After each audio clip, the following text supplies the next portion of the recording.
안녕하십니까. 성남시 의료원 질환별 소개 영상 사회를 맡은 저는 흉부외과 박준석입니다. 오늘은 성남시 의료원 외과 원영준 선생님을 모시고 위암에 대해서 말씀을 나눠보도록 하겠습니다. 선생님 안녕하십니까. 안녕하세요.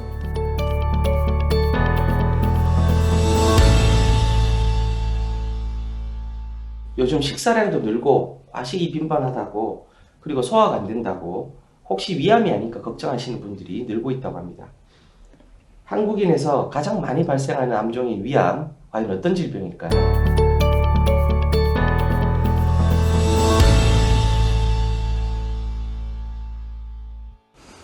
네, 위암의 대표적인 증상은 속쓰림, 더부룩함, 얹힌 증상 등 여러 가지가 있겠지만 최근에는 건강검진을 통해 초기 진단이 많아지면서 무증상으로 내어나는 경우가 많습니다.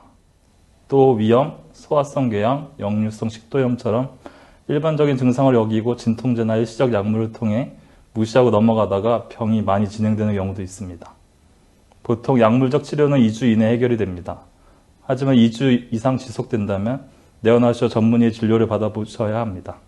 필요하다면 의사와 상의 후 내시경 검사를 통해 확인해 보는 것이 가장 좋습니다. 또 평소 본인의 증상을 잘 살펴보는 것도 중요한데요. 혈변, 특히 흑색변처럼 보이는 경우 위암을 의심해 볼 수 있습니다. 위에서 출혈이 발생한 경우 장을 거치면서 소화가 되고 흑색변이 나타나게 됩니다. 그럼 말씀하신 것 같은 증상이 있을 경우에 한 번쯤은 위암을 의심해 봐야 된다는 말씀이신데, 그럼 위암을 예방하려면 어떤 조치를 취할 수 있을까요?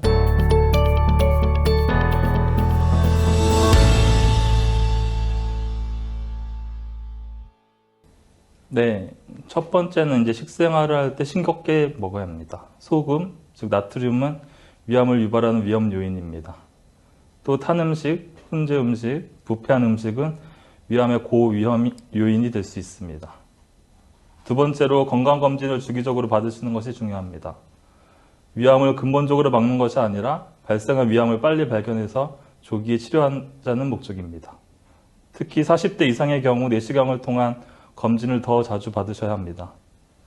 우리나라에서 가장 흔히 발생하는 암이 바로 위암이기 때문입니다. 하지만 위암은 조기 발견 시 90% 이상에서 완치가 가능합니다. 또 검진 시 헬리코박터 파일로리균 검사를 진행할 수 있는데 발견이 되면 적극적으로 치료하시는 것을 권고드립니다. 40세 이상 젊은 분들의 경우에는 속쓰림, 소화불량 등의 증상이 2주 이상 지속될 경우 의사와 상담하시는 것을 추천드립니다. 그럼 위암에도 종류가 많이 있나요?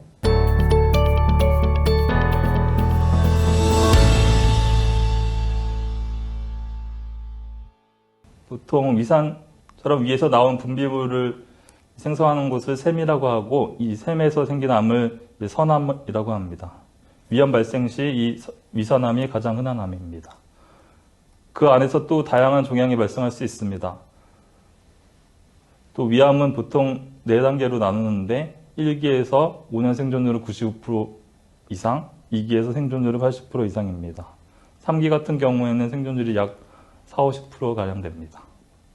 위암을 조기에 발견하고 치료를 일찍 하면 생각보다 생존 확률이 매우 높은 것 같은데요. 그럼 위암 수술 방법에는 어떤 것들이 있을까요?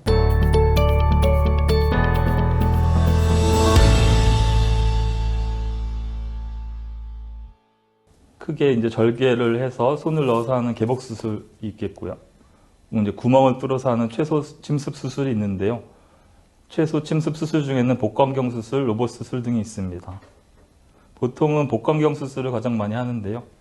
병이 심하게 진행되었거나 여러 장기를 절제하는 경우에는 주로 개복 수술로 진행하고 있습니다. 그러면 위 절제술을 해서 보통 위가 없어도 살 수 있다 이런 말을 많이 하지 않습니까? 위를 많이 절제해도 일상생활에 문제가 없는 걸까요?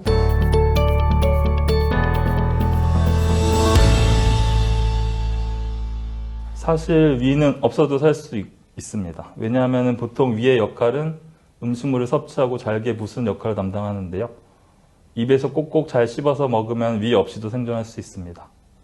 실제 위 전체를 절제하는 위 전절제술도 많이 시행하고 있습니다. 식도랑 소장을 바로 연결하는 것이죠. 그러면 이런 위 절제술을 받으신 환자분들이 주의해야 될 점이 있으면 어떤 것이 있을까요?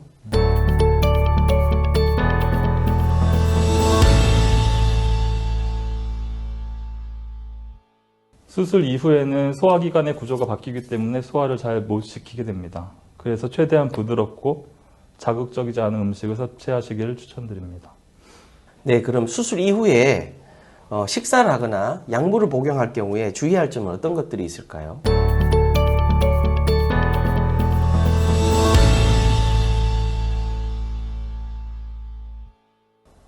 약을 복용하는 시간이 중요합니다. 시간을 잘 지키지 않으면 약의 독성이 강하게 나타나거나 또는 효과가 떨어질 수 있습니다. 또 검증되지 않은 건강보조식품을 주의해야 합니다. 검증 없는 보조식품은 피하고 규칙적으로 약을 복용하는 것이 중요하다고 말씀하셨는데요. 이걸 명심하시기 바랍니다. 이제 그러면 위암 수술을 한 이후에 일상적인 활동이 가능한 시간이 언제쯤인지 한번 말씀해 주시면 좋겠습니다.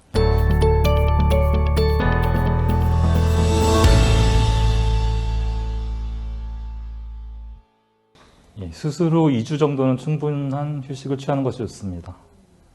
개인별로 차이가 있겠지만 일상 복귀는 2, 3주, 완전한 회복은 3 내지 6개월 이상의 시간이 필요합니다. 수술 후 3주차부터 30분 정도의 가벼운 산책부터 활동량을 조금씩 늘리는 것을 권장드립니다. 일상생활에 어려움이 없다면 규칙적으로 운동을 하시는 것도 좋습니다. 다만 상처에 무리가 가지 않게 수술 후 2달 정도는 복근 운동 및 심한 운동은 피하셔야 합니다. 수술 후에는 충분한 휴식과 회복 기간을 가지고 꾸준한 검진을 통해 건강관리를 하는 것이 중요하다는 것 또한 잘 알겠습니다.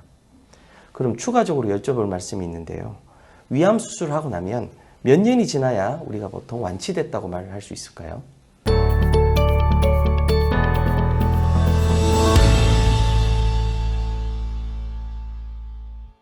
위암의 경우는 재발은 주로 3년 이내에 진단이 됩니다.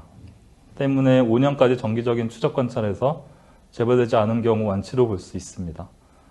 다만 5년 후에라도 재발이나 전이의 가능성이 전혀 없는 것은 아니므로 꾸준한 검진을 통해 건강관리를 해야 합니다.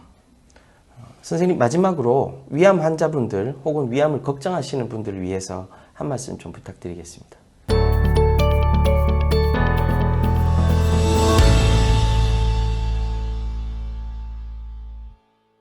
위암은 조기에 발견하여 치료하면 완치가 가능하며 진행된 경우라도 수술 및 항암 치료를 통해 재발률을 낮추는 것이 가능합니다. 저는 위암 환자분들의 병의 진단 및 치료 과정, 그리고 수술 후 회복하여 외래에서 정기적 검진을 하는 과정에서 함께하면서 조력자의 역할을 다하겠습니다. 위암, 조기 치료 생존율이 높은 만큼 미리 겁먹을 필요 없이 증상이 의심되면 병원을 내원하여 전문의와 상의하시고 또 규칙적인 검사와 관리를 하셔서 나와 내 가족을 지키는 여러분들이 되시기 바랍니다. 선생님, 오늘 귀한 말씀 주셔서 감사합니다. 네, 감사합니다. 네, 오늘은 위암에 대해서 알아보았습니다. 우리 몸속의 밥통인 위, 한국인에게 가장 잘 생기는 암종인 만큼 조금 더 규칙적인 식습관과 꾸준한 건강관리를 통해서 건강해지시는 여러분들이 되시길 진심으로 바라겠습니다. 감사합니다.